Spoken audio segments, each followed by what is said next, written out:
अस्सलाम वालेकुम नाज़रीन, मैं हूँ आपका मेज़बान खालिद जमील और आप देख रहे हैं प्रोग्राम मुकदमा अवाम का। और आज हम बातचीत 3 अहम इशूज़ के ऊपर। एक तो पाकिस्तान पीपल्स पार्टी के वफ़द ने वज़ीर आज़म शहबाज शरीफ साहब से मुलाकात की और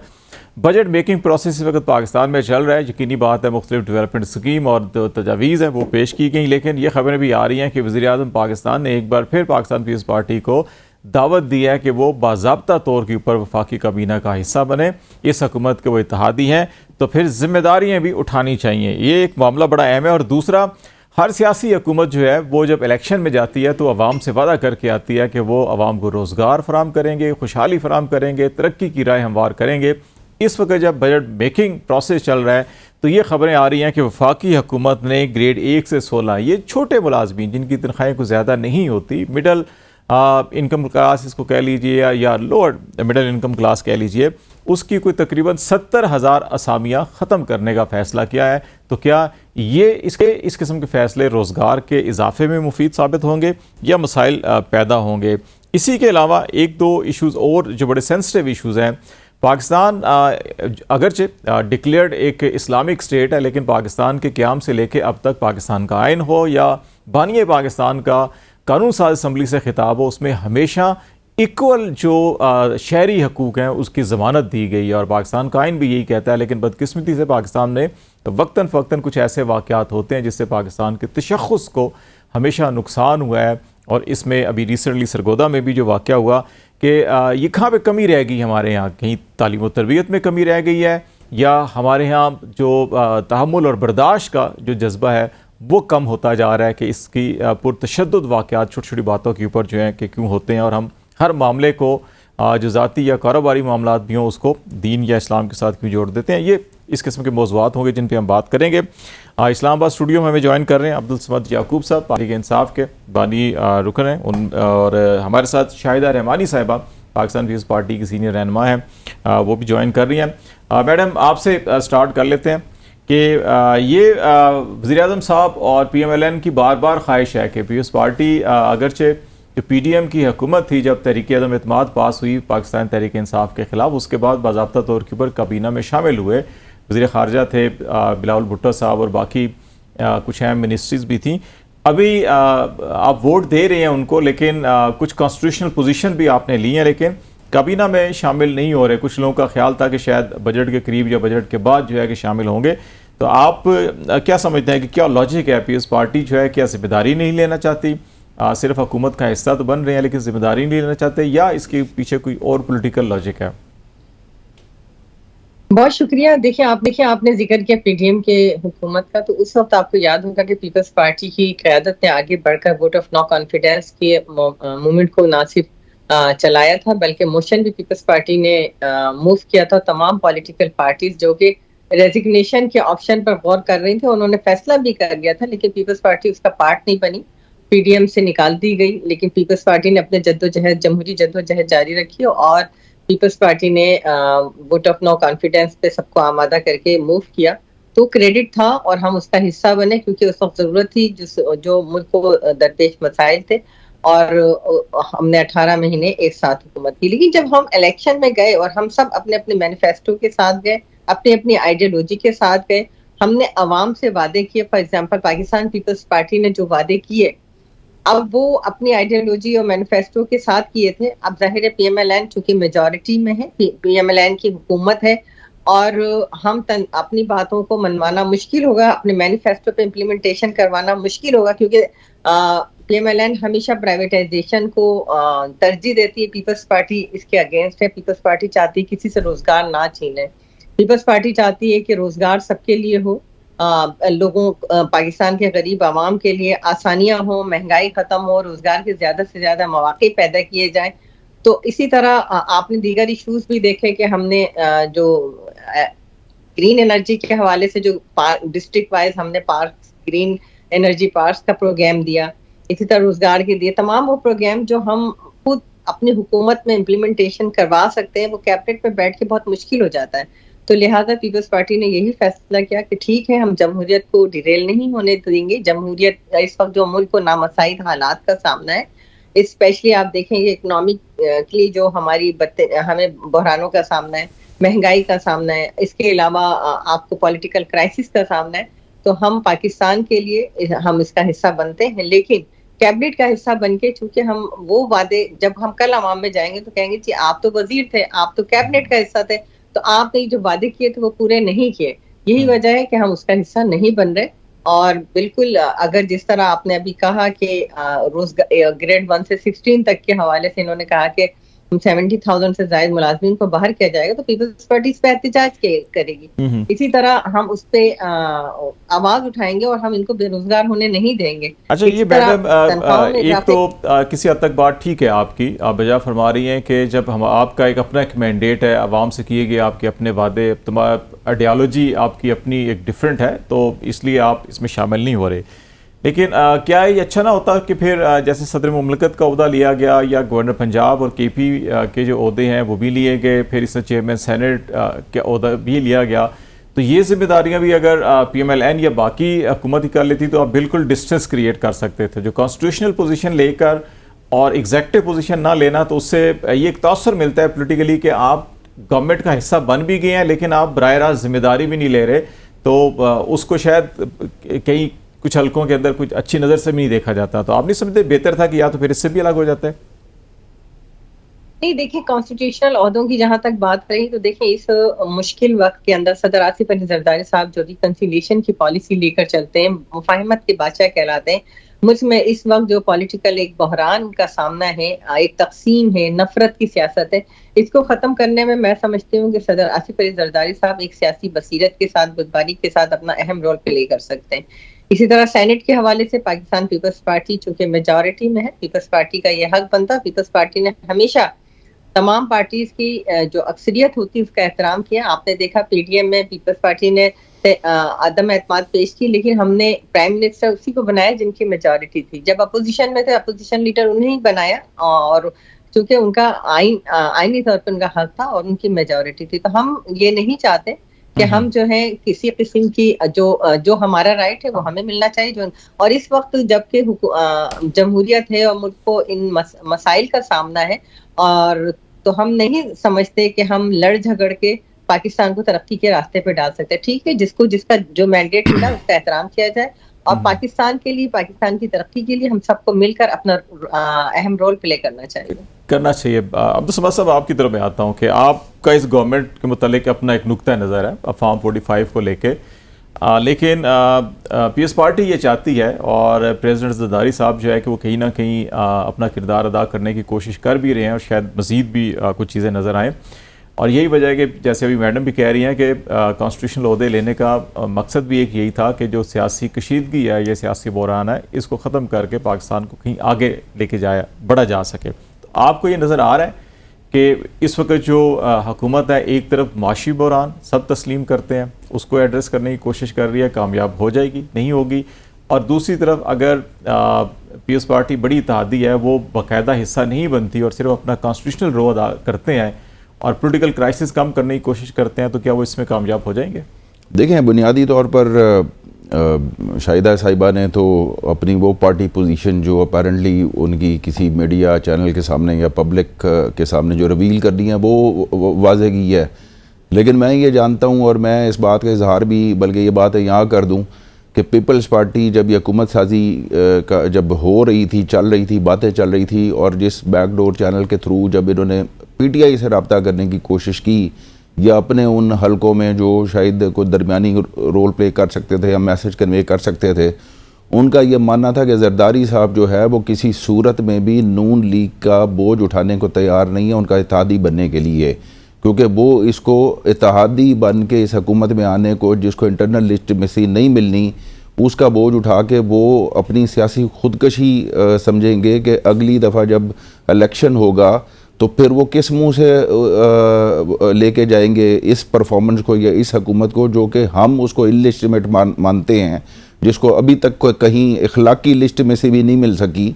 तो ये प्राइम मिनिस्टर जो अपनी रेपो बिल्डिंग के लिए और अपनी जो है वो PR बिल्डिंग के लिए भीख मांग रहा है, वो कहता है कि कशकोल तोड़ दिया है। वो कशकोल पहले तो लेके जाया करता था पैसे मांगने के लिए, अब लेके जाता है कि जी आप मेरे पास, मेरे घर तो तशरीफ ले आए। सरमायाकारी भी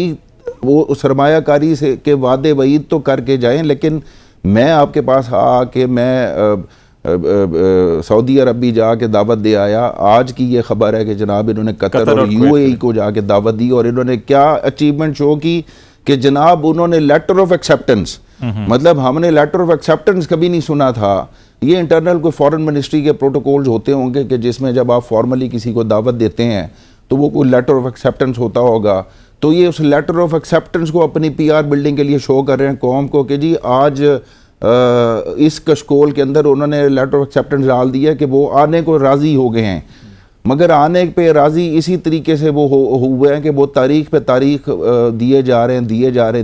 हैं, हत्ता कि यहाँ तक कि उनका जो हाई लेवल डेलीगेशन जो है बिजनेस कम्युनिटी का और बाकी जो ऑफिशियल्स थे वो भी आ गया, उससे पहले फॉरेन मिनिस्टर भी आ गए, लेकिन उसके बावजूद जो है वो नवीद ना आ सकी कि वो शहजादा साहब जो हैं वो कब आएंगे। और मोहम्मद बिन सलमान जो हैं उनकी एक उनका जो विज़न है, और डेफिनेटली वो एक ऐसे विजनरी लीडर हैं कि जो इस वक्त ये समझते हैं कि मैं एक जो पब्लिक सेंटिमेंट है उसके अगेंस्ट जाके मैं इस कॉस्ट के ऊपर आपके मुल्क नहीं आ सकता जब तक आपकी अंदर की स्टेबिलिटी नहीं आएगी। जब तक ये पब्लिक डिप्लोमेसी होती है, अब फॉरेन लैंग्वेज उसमें कहा जाता है कि जहाँ दुनिया इन्वेस्ट करती है और लोगों की ट्रेंड्स देखती है, ये तो अपनी जगह एक मसाइल है जिसको कोई इनकार नहीं कर पा रहा। लेकिन जो अभी एक नुक्ता मैडम शाहिदा ने भी उठाया कि प्रेसिडेंट साहब का ये ओहदा लेना, जरदारी साहब का या ये कॉन्स्टिट्यूशनल पोजीशन लेना, उसमें यह था कि सियासी इस्तेहकाम लाया जाए, ये कशीदगी ख़त्म की जाए ताकि जिन मसाइल का आप जिक्र कर रहे हैं वो मसाइल भी खुद ब खुद हल हो जाएंगे। अगर ये सियासी कशीदगी ख़त्म होगी, मामला स्मूथ होंगे, तो ये सारे के सारे जो पाकिस्तान के तल्लुकात, माशी बेहतर करना, लोगों का आना, इन्वेस्टमेंट करना, ये खुद ब खुद चल पड़ेगा। तो आप समझते हैं कि ऐवान सदर इस वक्त इस पोजीशन में है, और अगर ये ऐसी कोई कोशिश होती है तो पीटीआई उसके साथ तावन करेगी और उस पेशकश को आगे लेके चला जाएगा? नहीं, किसी सूरत में नहीं किया जाएगा। उसकी बुनियादी वजह यह कि जरदारी साहब को हम इस डाका जनी का जो मैंडेट की डाका जनी थी, इसको लिस्टिमेसी देने की कोशिश और हुकूमत साजी में उनका जो रोल था, यानी कि ये वो पार्लियामेंट थी कि जिसमें सबसे लीडिंग पार्टी जो थी वो सिंगल अक्सरियती पार्टी जो थी वो पीटीआई थी। फिर एक ऐसी पार्टी के साथ जाके ट्रेजरी बेंच पे बैठना जिसका वो बर्डन लेने को तैयार नहीं है, लेकिन उन्होंने उसको वो जिम्मेवारी दे दी जिसके वो मुस्तहिक नहीं थे। और ये जानते हैं, पेशकश तो की थी पहले, तो आप ये इतराफ करते हैं कि सबसे पहले पीपल्स पार्टी ने पीटीआई को पेशकश की थी कि नंबर पूरा नहीं है, हम आपको सपोर्ट करते हैं, आप हुकूमत बना लें। हंग पार्लियामेंट थी और हम जो थे उस वक्त सिंगल लार्जेस्ट पार्टी होने के बावजूद भी हम हुकूमत साजी में नहीं जा सकते थे, इसलिए कि हमारा बुनियादी मुतालबा ये था कि जब तक हम ये जो हमारे साथ फॉर्म 45 या ये धांधली है, जब तक हमारे साथ ये इंसाफ नहीं होता हम डिलीवर करने की पोजीशन में नहीं होंगे। हम तो अपनी पिछली हुकूमत से जो है, और इसका एक और हल ये हो सकता था कि ये जमातें जो है एक री इलेक्शन में चले जाते। ये अगर ये चाहते थे हकीकी तौर पर कि पाकिस्तान को बहरानों से निकालना है, तो पहले ही पाकिस्तान की माशी हालत इतनी खराब है, तो 40-45 अरब तो पहले इलेक्शन कमीशन देखें, 40-45 अरब रुपया किसी इलेक्शन के ऊपर लग जाना जो होता है वो उस 500 अरब से बेहतर होता है जो आपकी जो है एसओईज जो है वो हर साल खसारा कर रही हैं। वो आपकी जो रेमिटेंस ड्रॉप हो रहे हैं वो 40-45 अरब रुपया अगर आप इलेक्शन अपने टाइम के ऊपर करा देते तो आज आपकी 50 साल में जो है SIFC बनने के बावजूद भी फॉरेन डायरेक्ट इन्वेस्टमेंट जो है वो इतनी ड्रॉप ना करती। ये एक मिथ ये वो करने के लिए करते हैं कि जी 40 अरब रुपया खर्च हो जाएगा या 20 अरब हमारे पास। जिस वक्त पिछली दफ़ा इन्होंने इलेक्शन कमीशन ने 25 अरब रुपया देने से इनकार किया था, उसी दिन ही इन्होंने बेल आउट पैकेज दिया 20 अरब रुपए का PIA को। तो लिहाजा ये मतलब नीयत नहीं है, अभी भी इलेक्शन के लिए शायद पैसे ना हो, लेकिन 20-20 अरब रुपया जो है कि वो सोशल मीडिया पर पाबंदी के लिए जो है कि मांगे जा रहे हैं, फिक्स किए जा रहे हैं। एक बड़ा अहम नुकता मैडम आपकी तरफ मैं आ रहा हूँ कि जरदारी साहब की जितनी भी कोशिशें होंगी पॉलिटिकल रिकन्सिलिएशन की, लेकिन अगर पीटीआई नहीं बैठती और उनकी डिमांड सिर्फ ये होती है कि पहले आप इलेक्शन ऑडिट करवा लें और उसके जो भी नताइज होते हैं उसके तनाजुर के अंदर आगे बढ़ा जा सकता है, तो आप समझते हैं कि ये इलेक्शन ऑडिट का जो मुतालबा है ये लेजिटिमेट है और ये हो जाना चाहिए ताकि अगर किसी का कोई कंसर्न है वो भी क्लियर हो जाए और अगर किसी का महज ये एक पॉलिटिकल स्लोगन है तो वो भी ख़त्म हो जाए? देखिए जी, सबसे पहली बात तो ये आज ही बात कर रहे हैं, जब 2018 के इंतखाबात हुए आरटीएस का बैठाकर इनको लाया गया, तमाम पार्टी से मेंबरान को तोड़ तोड़ के दिन रात खरीदो फरोख्त हुई, जहांगीर तरीन की तैयारियों का इस्तेमाल हुआ और तमाम पॉलिटिकल जमातें जो है वो आने के लिए राजी बिल्कुल भी नहीं थी पार्लियामान में। पीपल्स पार्टी जो कि जमहूरी पार्टी है, सियासी पार्टी है, मुल्क की सबसे कदीम पार्टी है और हमेशा जमहूरियत के लिए उसने जद्दोजहद की, उसमें जाने भी दी, लीडरशिप से लेके हमारे वर्करों ने 70,000 से ज्यादा वर्कर्स ने कोड़े खाए, फांसियां लगी, लेकिन हमने हमेशा जमहूरियत की बात की और यही वजह थी कि हमने उस वक्त भी तमाम पॉलिटिकल जमातों को आमादा किया, जमहूरियत को डिरेल होने की किसी भी साजिश का हिस्सा नहीं बने। और आज भी जब 2024 के इंतखाबात हुए तो सबसे पहले हमने इनसे राब्ता किया, इन्होंने खुद एडमिट किया। तो अगर आप सबको चोर डाकू कहते रहे और तमाम चोर डाकू आपके पास हो, आपकी लीडरशिप में जिस तरह लूट खसोट 3.5 साल में करके मुल्क को अरबों रुपए का नुकसान पहुंचाया, अरबों रुपए के वो तारीख साफ कर्जे लिए गए, कोई एक ऐसा काम बता दे जो पाकिस्तान के लिए इन्होंने किया हो, पाकिस्तान की प्रोडक्टिविटी के लिए किया हो। आज भी जो है ये पाकिस्तान के खिलाफ साजिश का हिस्सा है। आज भी ये नहीं चाहते कि पाकिस्तान की इकोनॉमिकल सूरत हाल या पॉलिटिकल सूरत हाल बेहतर हो। अगर ये मुल्क से मुहब्बे वतन होते तो कभी इस तरह के हालात पैदा ना करते। अगर यही खालिद साहब, ये मुहिब्बे वतन वाली बात, मुझे शाहिदा साहिबा, मुझे मुहिब्बे वतन वाली बात पे शदीद एतराज है कि आप कौन होती हैं किसी को गद्दारी और मुहिब्बे वतन के सर्टिफिकेट ना देने वाली। हम ये बात कर रहे हैं ना कि हमें अगर आपके अंदर ना बर्दाश्त है ना तहम्मुल है, आपको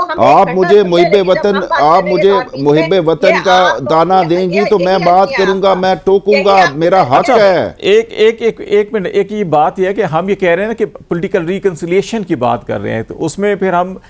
ये नुकता कि अच्छा 2018 में क्या हुआ, 2013 में क्या हुआ, 2007-8 में क्या हुआ या फिर 90s में, वो बात बहुत लंबी चली जाएगी। अभी अगर हम ये कहते हैं कि अच्छा 2013 में भी गलत हुआ, कुछ 18 में भी अगर गलत हुआ, तो क्या अगर अभी भी गलत हुआ है तो फिर हम ये कह दें कि अच्छा गलत अभी छोड़ देते हैं फिर आगे चलते हैं। तो हमेशा हमने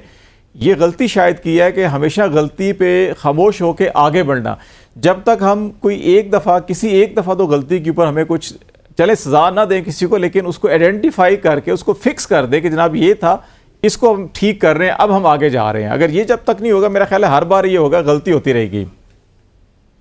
ऐसा हरगिज नहीं है। देखिए, मसाइल, तमाम तर मसाइल का हल जो है वो नेगोशिएशन में है, रिकंसिलिएशन में है, पार्लियामान में है और हमेशा जो पॉलिटिकल जमातें होती हैं वो बैठती हैं और बैठ के उसके हल के लिए बात करती हैं। मैंने आपसे पहले भी अर्ज किया कि 2018 में जो कुछ भी था, लेकिन हमने उस जमहूरियत को डिरेल नहीं होने दिया, हम पार्लियामान का हिस्सा बने और तमाम पॉलिटिकल जमातों को बनाया। तो आज हमारी इनसे यही गुजारिश है ना कि आप पार्लियामान के अंदर बात करें, वहां कमेटीज भी बन रही है, वहां बातचीत भी हो रही है, लेकिन आपके अंदर खुद इतना इंतशार और ना इत्तेफाकी है। अगर पार्लियामानी सतह के ऊपर कोई ऐसा बोर्ड वो मुंतखब करने के लिए इत्तेफाक राय पैदा नहीं कर सके, आपके अपने अंदर इतने लीडर है कि आप अपने खुद जो है भीतर या तो यानी आप चाहते हैं कि जहां आपका इलेक्शन आप जीते हैं वो सब कुछ सही है, वही इलेक्शन कमीशन ने कराया है, वही तमाम इदारों ने कराया है, वो ठीक है, लेकिन जहां पर आप हारे हैं ये आपका आज से नहीं, 2013 में भी यही अलमिया था, 18 में भी अलमिया था, 5 सीटें लेके आपने 14 में जो कुछ ड्रामा किया वो भी पूरी कौम ने देखा। आज भी आप ये चाहते हैं कि जो आप जहां जीते वो ठीक है, वही है, वो इलेक्शन कमीशन। ये इस पे भी जरा बात करते हैं। मुझे हसन रजा पाशा साहब ने ज्वाइन किया, आप हारे हैं तो फिर वहां पे ये इस पे भी कर लेते हैं जरा। हसन रजा साहब ने भी ज्वाइन किया, पाकिस्तान बार कौंसिल के भी सीनियर वकील भी हैं। पाशा साहब अस्सलाम वालेकुम, बहुत शुक्रिया। ये बताएं कि इस वक्त एक दो कोशिशें चल रही हैं कि प्राइम मिनिस्टर जो है कि वो पीपल्स पार्टी को कह रहे हैं कि आप काबीना में बाज़ाब्ता शामिल हो जाएं ताकि हुकूमत मजबूत हो और हम माशी और सियासी बुरान के ऊपर काबू पा सकें। पीपल्स पार्टी का मौक़िफ़ है कि जो कॉन्स्टिट्यूशनल पोजीशंस हैं वो ली गई हैं ताकि पॉलिटिकल रिकंसिलिएशन या कशीदगी ख़त्म की जा सके, ताकि जो बाकी मसाइल हैं वो हल हो सकें। तो आप क्या समझते हैं कि ये जो सारी कोशिशें हैं ये एक ऐसी काबीना जिसमें तमाम इत्तेहादी शामिल हों वो ज़्यादा बेहतर चला सकती है, या जो इस पार्टी का नुक्ता नज़र है कि नहीं हम कॉन्स्टिट्यूशनल ऑफिस को यूज़ करके पॉलिटिकल रिकंसिलिएशन शायद कर लेंगे तो ये मामला खुद ही ठीक हो जाएंगे इकनॉमिक? देखिए, पाकिस्तान पीपल्स पार्टी की सिलेक्शन के बाद शुरू से यही पॉलिसी रही कि हम कॉन्स्टिट्यूशनल पोजीशन लेकिन कैबिनेट का हिस्सा नहीं बनेंगे। लेकिन अभी आप जो सारा सेटअप है उसको देखें तो क्या ये कह सकते हैं कि पीपल्स पार्टी जो है वो इस हुकूमत का हिस्सा नहीं है? जब आपने असेंबली के अंदर रूलिंग पार्टी है उसकी तमाम एक्ट को हमायत करनी है और उसके फेवर में वोट देना है, तो ये नहीं समझेंगे कि आप हुकूमत का हिस्सा हैं, लेकिन डायरेक्टली मिनिस्ट्रीज ना लेके ये कहना जी कि हम हुकूमत में नहीं है और इसका सारा मलबा जो मौजूदा हुक्मरान पार्टी है उस पर डलेगा, तो मेरा ख्याल है कि अवाम अब इस सोच से बाहर निकल आए हैं। उनको पता है कि कौन क्या कर रहा है और किस तरीके से हुकूमत साजी की जा रही है, तो आए दिलेरी के साथ आए, हुकूमत का हिस्सा बने। अगर मौजूदा हुक्मरान कहता है कि आपको 6, 7, 8 मिनिस्ट्रीज देते हैं और आप भी इसका सारा बोझ सिर्फ एक जमात पे नहीं आए बल्कि आप भी लें, तो मेरा ख्याल है कि आना चाहिए उनको स्ट्रेट फॉरवर्डली मुल्क की। अगर और दूसरी बात कि अगर मुल्क की खिदमत का जज्बा है और आप करना चाहते हैं तो हुकूमत साजी में ऐसा बने और रिस्पॉन्सिबिलिटी शेयर करें की। साइड पे रह के ये कहना कि हम हुकूमत में नहीं है, लेकिन हुकूमत के साथ हुकूमत को असेंबली में तमाम का जो लॉजिस्टिक सपोर्ट है वो भी आप करते हैं, तो अवाम शायद इतनी सादा ही वो सब देख रहे होते हैं और समझ भी रहे होते हैं। पीपल्स पार्टी ने जो कॉन्स्टिट्यूशनल पोजीशन लेने का जो फैसला किया कि 2 गवर्नर्स हैं, चेयरमैन सेनेट भी हैं, प्रेसिडेंट भी हैं, लेकिन प्रैक्टिकली अभी अमली कोई वो चीज़ें नज़र नहीं आई, जिसकी वजह से ये कहा जा रहा है कि हमने कॉन्स्टिट्यूशनल पोजीशन इसलिए भी ली कि हमारा नंबर था, हम बड़े इत्तेहादी थे हुकूमत के, तो इसलिए हमने ये चीज़ें ली हैं और फिर हम सियासी इस्तेहकाम के लिए एक सियासी मुफाहमत की फ़िज़ा पैदा करना चाह रहे हैं। तो आपको पाकिस्तान के जो मजमूई सियासी मंजरनामा इस वक्त नज़र आ रहा है उसमें आप क्या समझते हैं कि सियासी मुफाहमत अगर पैदा करनी है तो फिर किसको क्या क्या किरदार अदा करना होगा? और ख़ास तौर पर प्रेसिडेंट हेड ऑफ़ स्टेट भी होते हैं, वो ये बात कर भी रही है पार्टी उनकी, तो वो किस तरह से ये किरदार अदा कर सकते हैं? देखिए, मुफाहमत तो बहरहाल होनी चाहिए। मौजूदा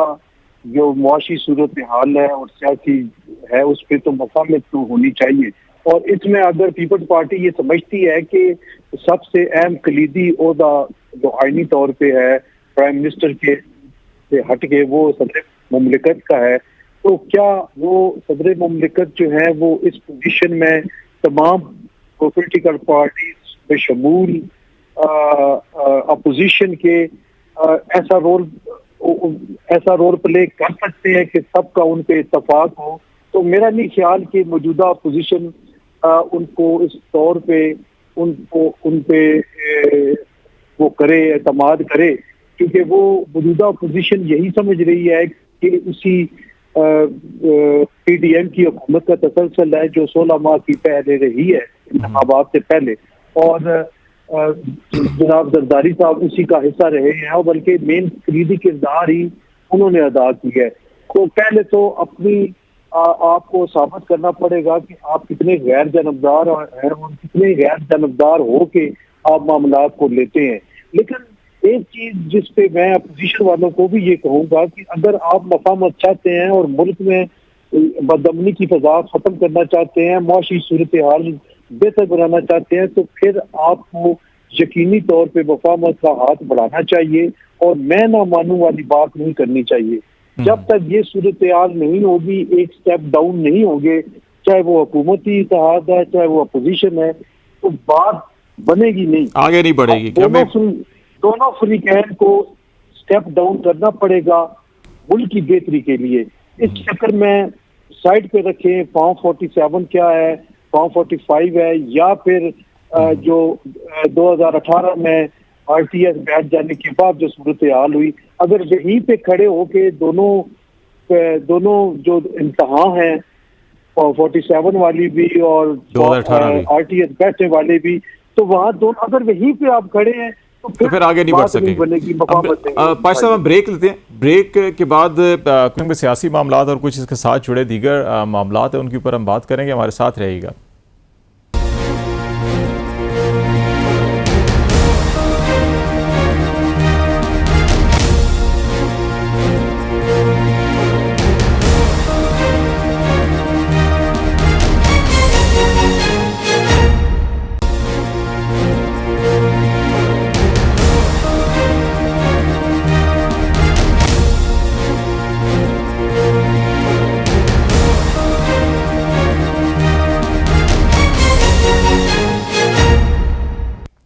वेलकम बैक नाज़रीन। बातचीत कर रहे हैं पाकिस्तान के कुछ सियासी मंजरनामे की। प्राइम मिनिस्टर ने एक बार फिर पीपल्स पार्टी को दावत दी कि वो काबीना का हिस्सा बने, लेकिन पीपल्स पार्टी अभी काबीना का हिस्सा बनने से गुरेज कर रही है। उनका मौक़िफ़ है कि प्रेसिडेंट ज़रदारी जो है वो और पीपल्स पार्टी ख़ुद भी कॉन्स्टिट्यूशनल पोजीशन पर रहकर पाकिस्तान में कुछ सियासी रिकन्सिलिएशन का काम करना चाह रहे हैं। अब्दुल समद याकूब साहब हमारे साथ हैं और हसन रज़ा पाशा साहब भी हमारे साथ हैं। इस पर बात करें। शाहिदा रहमानी साहब भी थी, शायद उन्हें जाना पड़ा। याकूब साहब, आपसे एक चीज़ जो बड़ी अहम एक और मामला जो है कि जैसे मैंने पहले भी कहा, ब्रेक के आगाज़ में हमने एक बात कही थी कि पाकिस्तान के माशरे से हमें ये दिखाई दे रहा है कि तहम्मुल और बर्दाश्त के कुछ रवैये जो हैं शायद वो जो होने चाहिए थे वो नहीं है। क्या हमें पाकिस्तान से लेके अब तक जो पाकिस्तान का मकसद था कायम होने का कि तमाम यहाँ पे बुनियादी इंसानी हकूक़ होंगे, बराबरी होगी, बग़ैर रंग व नस्ल के, बग़ैर किसी तफरीक के, लेकिन बदकिस्मती से पाकिस्तान में कहीं ना कहीं तशद्दुद के वाक़यात रूनुमा होते रहते हैं। और बदकिस्मती से सरगोदा में जो गुज़श्ता रोज़ वाक़या पेश आया, बहुत तमाम उसकी ख़बरें शबरें हर चीज़ है। तो ये हमारी सोसाइटी से क्यों ये तहम्मुल बर्दाश्त ये चीज़ें क्यों ख़त्म हो रही हैं? क्यों हम जो है कि हर चीज़ को इंतहा पे ले जाते हैं, चाहे वो सियासी हो, चाहे वो नफ़रत हो, चाहे वो मोहब्बत हो, हर चीज़ की इंतहा को हम चले जाते हैं। मोतदिल रवैया जो है वो क्यों नहीं है हमारे यहाँ? देखें, बुनियादी तौर पर जब तौहीद मज़हब, तौहीन रिसालत या इस हवाले से जो हमारी सोसाइटी में जो रिलीजियस स्कॉलर्स हैं, क्लैरिक्स हैं, ये उलमाए कराम हैं, जो ज़्यादातर बच्चे जो मदरसों में पढ़ाए जाते हैं, उस हवाले से मैं ये नहीं कहता कि इसके ऊपर कोई उन्होंने मतलब कोई अगर कहीं पे हो तो वो हम इंटॉलरेंस अपने जज्बात का इज़हार ना करें, लेकिन 55 मुसलमानों की रियासतों में हम वाहिद वो रियासत हैं कि जहाँ पे अगर डेनमार्क के अंदर कुछ होता है, नॉर्वे के अंदर कुछ होता है, तो हम अपनी अमलाक को जलाते हैं, हम अपने गुस्से का इजहार अपने ही लोगों की गाड़ियों को तोड़ कर करते हैं। तो ये जो बुनियादी सिविक सेंस है कि जिसके बारे में इस ज़िम्मेवारी के बारे में जो उलमा का काम था, लेकिन अफसोस से ये बात कहना पड़ती है कि माइनॉरिटी के हवाले से, अक़लियतों के हवाले से, फिर नामूस रिसालत के ऊपर जिस तरीके से जिस गैज़ो गज़ब वाली तकारीर की जाती हैं और फिर वो हेट स्पीच के छुरा खोम दिया जाएगा और फलां कर दिया जाएगा, और फिर जो वाक़यात हुए, क्या उस पर हमारा जो निज़ाम अदल था या हमारी लॉ इन्फोर्समेंट एजेंसीज़ थी, क्या कभी किसी माइनॉरिटी को हमने उस तरीके से प्रोटेक्ट किया या करार वाकई सज़ा दी? या वो यहाँ पे तो मशाल के अगर वो कातिल हों तो वो भी बरी हो जाते हैं। तो जब आप इस तरह के वाक़यात में एक माइनॉरिटी को या जिसके ऊपर भी इल्ज़ाम, इंतहा पसंदी की बात कर रहे हैं, इंतहा पसंदी को काउंटर करने के लिए जो है सोसाइटी एज अ कलेक्टिवली अपना रोल प्ले करती है, मगर जिस शख्स के कहने के ऊपर अगर गवर्नर सलमान तासीर का कत्ल हुआ तो आपने सिर्फ एक शख्स को तो सज़ा दे दी, फांसी पे लटका दिया, मगर वो तकारीर वो लोग जिन्होंने उकसाया, क्या उन कल्प्रिट्स को, परपेट्रेटर्स को आपने उसको भी आप जो है वो अपने उस कटहरे में लाए या नहीं लाए? या जहाँ कहीं पे हेट स्पीच होती है, क्या कभी क्योंकि आप ये समझते हैं कि हुकूमत पहले ही बहुत सारे चैलेंजेस को फेस कर रही होती है और दूसरी तरफ जो है वो मजहबी शिद्दत पसंदों को अगर छेड़ा जाएगा, जिनको मसला हमारा एक जो हमारा अलमिया ये है कि वो उन इंतहा पसंदों को, क्योंकि उनके पास स्ट्रीट पावर है, फिर वो जब उनको पॉलिटिकली एजिटेशन की ज़रूरत पड़ती है तो उनको ला के फिर डी चौक पे बिठा दिया जाता है। जब आप ऐसे शिद्दत पसंदों को, जब आप अपनी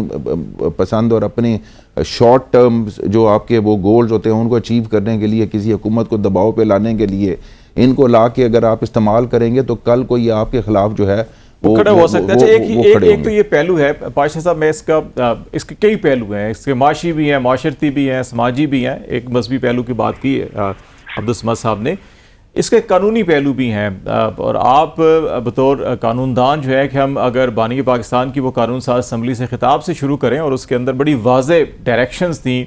हमारे लेजिस्लेटर्स के लिए, हमारे पॉलिसी मेकर्स के लिए और हमारे पूरे के पूरे निज़ाम के लिए, ये कहाँ ख़राबियाँ क्या पैदा हुई कि हम उस बुनियादी नुक्ते से दूर होते चले गए और फिर हमारी तालीम और तरबियत में भी शायद वो कमी रह गई, जिसकी वजह से हम इस किस्म के रवैये देखते हैं अपने माशरे में? बिल्कुल, हालांकि देखा जाए तो जिस वक्त पाकिस्तान बना उस वक्त एजुकेशन की जो रेशो थी उससे कहीं ज़्यादा बढ़ के अब है। उसके बावजूद जो सोसाइटी में आपको पढ़े लिखे जाहिल नजर आते हैं, जो मुसलसल इस बात पे लगे रहते हैं कि जो मजहबी बुनियाद परस्ती और इंतहा पसंदी जिसका कि आपके मुअज़्ज़ज़ पैनलिस्ट ने बात की है वो अरूज पे है। अभी भी आपको ऐसी ऐसी छोटे फ्री मामलात पे कौम में तकसीम नजर आती है, जिसको अगर दरगुजर किया जाए मुल्क के वसी तर मफाद के लिए और अवाम में हमांगी, मजहबी हमांगी और सोशली हमांगी पैदा करने के लिए तो वो ज्यादा बेहतर होती। लेकिन हम नहीं समझ पा रहे और मुल्क उसी तरफ जा रहा है, अवाम को उसी तरफ ले जाया जा रहा है जहाँ पे जो है वो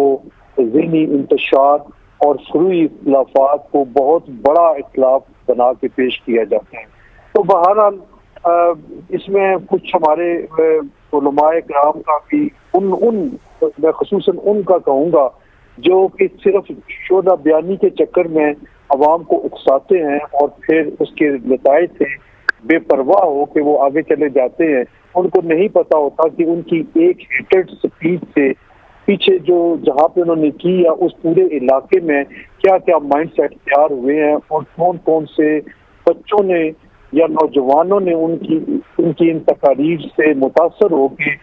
ऐसे अमली इक़दाम उठाए जो कि किसी तौर पे भी मुनासिब समझे नहीं जाते। बहरहाल एक सोसाइटी में एक ये अलमिया मौजूद है, एक बहुत बड़े एक मैं समझता हूँ कि गैप की शक्ल में है जिसको फिल करना बहरहाल वो हमारे उलमा का या पढ़े लिखे लोगों का जो है वो है। अब पब्लिक में अब्जॉर्प्शन जो है वो कितनी है ये भी नहीं है। हालिया इंतखाबात में आप देखें कि एक पार्टी का निशान ले लिया गया और लोगों ने ढूंढ ढूंढ के अपने आजाद अरकान के निशानात को वोट दिए और ये साबित हुआ कि नहीं, पाकिस्तान की आवाम में शऊर अपनी जगह पे मौजूद है और उसका अमली मुजाहरा उन्होंने किया। ये मैं इसलिए मिसाल कोट कर रहा हूँ कि आप देखेंगे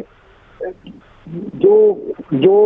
अमूमी तौर पर जो एक तासर है उसकी नफी की है पाकिस्तान की आम लोगों ने। तो बहरहाल ये चीजें देखना और उनको अच्छा पाशा साहब, इससे एक तासुर ये मिलता है कि शायद हमारे यहाँ क्योंकि दहशतगर्दी तापसंदी जब अरूज पर थी तो उस वक्त एक नेशनल नैरेटिव जिसको नेशनल एक्शन प्लान कहा जाता है, पॉलिटिकल विजडम सारी उसके अंदर शामिल थी, हमारी तमाम इनपुट था इंटेलिजेंस एजेंसीज का, तमाम मिलिट्री इस्टेब्लिशमेंट, सिक्योरिटी इस्टेब्लिशमेंट ने अपना इनपुट दिया और फिर पार्लिमान के ज़रिए से जो आवाम की नुमाइंदा होती है एक बाकायदा डॉक्यूमेंट बना और फिर उसके अंदर जिम्मेदारियों का तयन किया गया, वफाक की सतह के ऊपर क्या होगा, सूबाई सतह पे क्या होगा। मेरा ख्याल है कि शायद कि एडमिनिस्ट्रेटिव हमारा जो कंट्रोल या इम्प्लीमेंटेशन है चीज़ों के ऊपर वो शायद वो अपना किरदार अदा नहीं कर सका। अगर वो करता तो ये चीज़ें काफ़ी हद तक कम या ख़त्म हो सकती थी। जी बिल्कुल, आपने दुरुस्त फरमाया कि अभी आप देखिए कोई एक वकूआ होता है और सब लोग डिमांड करना शुरू कर देते हैं जी कि वो हो इस पे जी फलां कानून साजी होनी चाहिए और फिर हमारी जो पार्लिमान है वो उस पे एक नई कानून साजी शुरू कर देती है। इस चीज को भूल जाते हैं कि इन्हीं मामलात पे ऑलरेडी कानून साजी की गई है। मसलन अभी आप देखें कि हालिया जो पंजाब हुकूमत ने एक एक्ट मंजूर किया असेंबली से, उसी को आप देख लें कि क्या वो जो डेफमेशन ऑर्डिनेंस पहले था 2002 वो नाकाफी था? बिल्कुल भी नहीं। अगर उसकी शिकवों पे अमल दरामद किया जाता तो शायद वो मुमकिन रिजल्ट उससे भी निकल आते। प्रॉब्लम पाकिस्तान में ये है कि कानून मौजूद हैं लेकिन उन पे अमलदारी जो है वो नहीं की जाती। अगर इन ट्रू स्पिरिट उन पे अमलदारी की जाए तो नए कवानीन बनाने की जरूरत नहीं है। आपने देखा होगा कि जब भी नए कवानीन बनते हैं उसमें कन्फ्यूजन आ जाती है और कानून नाफिज करने वाले इदारे इतने कंफ्यूज हो जाते हैं कि एक दूसरे से कंट्राडिक्टरी सेक्शन जो है वो उस केस में लगा देते हैं। तो वो कंट्राडिक्टरी सेक्शन जो है वो अल्टीमेटली मुल्ज़मान को फायदा पहुंचाती है। तो मैं समझता हूँ कि मेन चीज जो हुकूमत को या किसी भी हुकूमत को चाहिए वो ये है कि जो कवानीन बनाए जा चुके हैं उन पे हकीकी मायनों में उनकी इम्प्लीमेंटेशन के लिए कोई ऐसा मैकेनिज्म, कड़ी निगरानी होनी चाहिए कि जिस पे वो हो सके। अदरवाइज तो ये हर वकूए पे नया कानून बना देना ये कोई हल नहीं है। अब दोस्तों याकूब साहब आपकी तरफ मैं आ रहा हूँ कि ये एक तो एडमिनिस्ट्रेटिव इशू इसके अंदर नज़र आ रहा है, और बड़ी पाशा साहब ने एक बड़ी अच्छी बारीक बात की कि अवाम के अंदर तो शऊर है, जहाँ पे उन्होंने अपने शऊर का इजहार करना वो करके दिखाते भी हैं, लेकिन शायद कहीं कवानीन पे अमल दरामद या जो एडमिनिस्ट्रेटिव कंट्रोल है वो शायद वीक है और वो नहीं समझ पा रहा, या किसी मकसद की वजह से आपने इशारतन बहुत सी चीज़ें कही थी उस वक्त भी। लेकिन क्या ये ज़रूरी नहीं है कि हमें ये भी देखना चाहिए कि क्या जो अनरेस्ट माशरे के अंदर इस वक्त है, खा वो बेरोज़गारी की सूरत में हो, खा किसी और गुस्से की सूरत में हो, वो चीज़ें भी फ्लेयर अप हो जाती हैं, मिक्सअप हो जाती हैं, और फिर जहाँ ज़रा सी भी कुछ चिंगारी नज़र आए वो एक आग सी भड़क उठती है। ये सारी चीज़ें मिलकर नहीं इसको कोई ईंधन या फ्यूल फ्राहम कर रही हैं। देखें, सोसाइटी कोई भी हो, उसका अमूमी तौर पे उसका जो कलेक्टिव बिहेवियर होता है वो देखा जाता है। वो आप उसकी सिविक सेंस कर लें, ट्रैफिक बिहेवियर देख लें, यहाँ पे जो बुनियादी तौर पे रियासतें और हुकूमतें जो हैं वो सारा जो फोकस है वो इस चीज़ पे रखते हैं कि वो अपने एक ऐसे माशरे को जिसमें सोशल जस्टिस भी हो, टॉलरेंस भी हो। ज़रूरी नहीं कि हर जगह पर रेट ऑफ द गवर्नमेंट की बात नहीं, मेरा और आपके साथ जो है एज अ हमसाया या इस तरह का जो बिहेवियर है ये एक कलेक्टिव रिस्पॉन्सिबिलिटी होती है। बट जहाँ पे माइनॉरिटी की बात आती है, या जहाँ पे अगर हम स्पेसिफिकली अगर अपने से उन अक़लियतों की बात कर लें जो ईसाई हो या बाकी हो, वो तो शायद फिर भी कुछ हिंदू अक़लियत होगी, वो फिर भी शायद इस माशरे में फिर भी सिक्योर होगी। अगर कादियानियों की बात कर ली जाए, और अगर आप पढ़े लिखे किसी पोश एरिया में भी रहते हो और आपका हमसाया कोई हो, तो क्या आप उसमें डिस्क्रिमिनेट नहीं करेंगे, या क्या आप उसके साथ जो है इक्वालिटी के साथ आप उसको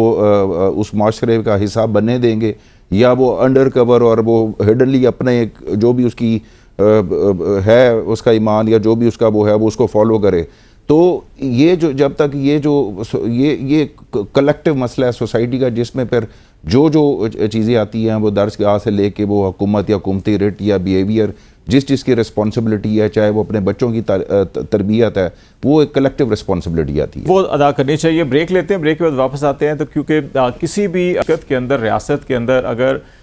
इस्तेहकाम हो, वो सियासी हो या अमन अमान के हवाले से हो या सिक्योरिटी के हवाले से हो, उसके बाद ही जो है कि जिसकी हम निशानदेही कर रहे हैं जिन मसाइल की,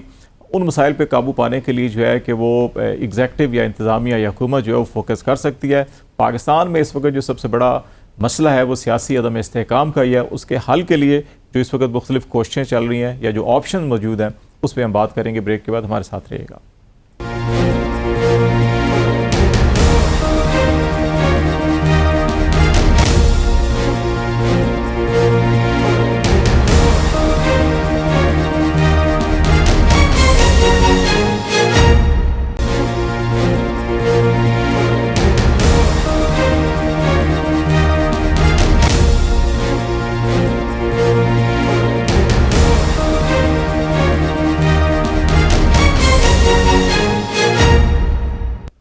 वेलकम बैक नाज़रीन। प्रोग्राम के आखिरी हिस्से में हम पाकिस्तान को दरपेश चैलेंजेस और सियासी इस्तेहकाम के हवाले से क्या कोशिशें होनी चाहिए, एक दो चीज़ें पॉजिटिव इंडिकेशंस भी नज़र आए हैं कि अली अमीन गंडापुर जो KP के चीफ मिनिस्टर हैं वो SIFC के इजलास में यहाँ पे तशरीफ़ लाए। उनके यहाँ पे वज़ीर दाखिला और तवानाई के वज़ीर से मुलाकात भी हुई, और जो इस वक्त सूबे और वफाक के अंदर एक महाजराई या कशीदगी की बड़ी वजह जो है वो बिजली की फराहमी और बिलों की अदम अदायगी का मामला है, और उसके ऊपर कुछ इंडिकेशन ऐसी मिली हैं कि पेशरफ्त हो रही है। और दूसरा एक मामला जो है कि वो इस वक्त इमरान खान की जो कैद है और उनके केसेस अपनी फाइनल स्टेजेस के ऊपर हैं, और बज़ाहिर ये दिखाई देता है कि शायद उनकी बरियत हो जाएगी। और राना सनाउल्लाह साहब का बयान भी सामने आया कि अगर हम मैंडेट वापस किसी को कर दें या जो कैदी हैं उनको रिहा कर दें तो फिर हमारा क्या बनेगा, तो फिर हम जो है कि शायद जेलों में चले जाएंगे। तो ये इन हालात से कैसे निकला जा सकता है ताकि पाकिस्तान को कहीं आगे लेके जाएं। पाशा साहब, आपसे मैं ये बात करना चाहूँगा कि जिन सारे हम मसाइल की निशानदेही कर रहे थे, बेसिकली अगर ये अनरेस्ट ना हो समाजी सतह के ऊपर, सियासी सतह के ऊपर, तो हुकूमतें या इंतज़ामिया ज़रा आज़ादी के साथ और फ्री जेन के साथ होकर उन असल इश्यूज़ के ऊपर फोकस कर सकती है, कि जो फलाह बहबूद को लेके आगे चल सकें पाकिस्तान के लिए या मुल्क के लिए, ऐसी राह कर सकें कि जहाँ पे तरक्की हो, खुशहाली हो। तो ये जो कुछ डेवलपमेंट्स हैं इनको ज़रा आप अपने तजर्बे की रोशनी से देखिएगा कि क्या आप समझ रहे हैं कि ये लीगल इश्यूज़ भी जो है कि अगर लीगल फोरम के ऊपर अप्रोप्रिएट लेवल के ऊपर एड्रेस हो जाते हैं और सियासी मसाइल भी कुछ हल हो जाते हैं तो शायद हम उस तरफ बढ़ सकें जिसका ख्वाब हर पाकिस्तानी देखता है। बिल्कुल, मैं ये समझता हूँ कि जिस तरह आपने राना सनाउल्लाह साहब की स्टेटमेंट को कोट किया, अगर इस चीज को मद्देनजर रखते हुए किसी को उसका मैंडेट ना दिए जाना या फिर उसके मुकदमात का फैसला कानून के मुताबिक और अवेलेबल एविडेंस के मुताबिक ना किए जाना, ये तो कोई, मुझे नहीं लगता कि कोई इतनी मुनासिब बात है।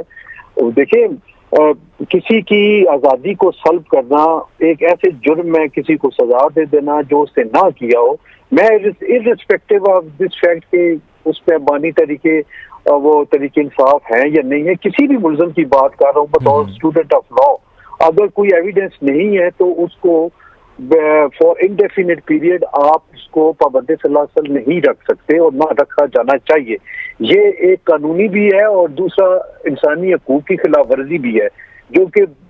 आईने पाकिस्तान में जो बुनियादी हकूक किसी इंसान को दिए गए हैं कि वो अपनी मर्जी के साथ वो जिंदगी गुजार सकता है और बाहर अपनी दुनिया में, इस मुल्क में रह सकता है, तो ये सलब करने के मुतरादिफ होगा। किसी की ख्वाहिशात पे कभी भी कानून साजी नहीं होनी चाहिए और ख्वाहिशात पे कभी किसी को फंसे जिंदा भी नहीं डालना चाहिए। अगर जिसका हक बनता है उसके खिलाफ कोई एविडेंस नहीं है, कोई ऐसा मुकदमा उसके खिलाफ नहीं है जिसकी वो सजा बने, तो फिर उसको बिला वजह अंदर रखना वो दुरुस्त फैसला नहीं है। मैंडेट की जहां तक बात है, ये मैंडेट हर इलेक्शन में यही कहा गया कि मैंडेट चोरी हो गया, फलां का चोरी हो गया, फलां ने ले लिया। तो ये अब जब तक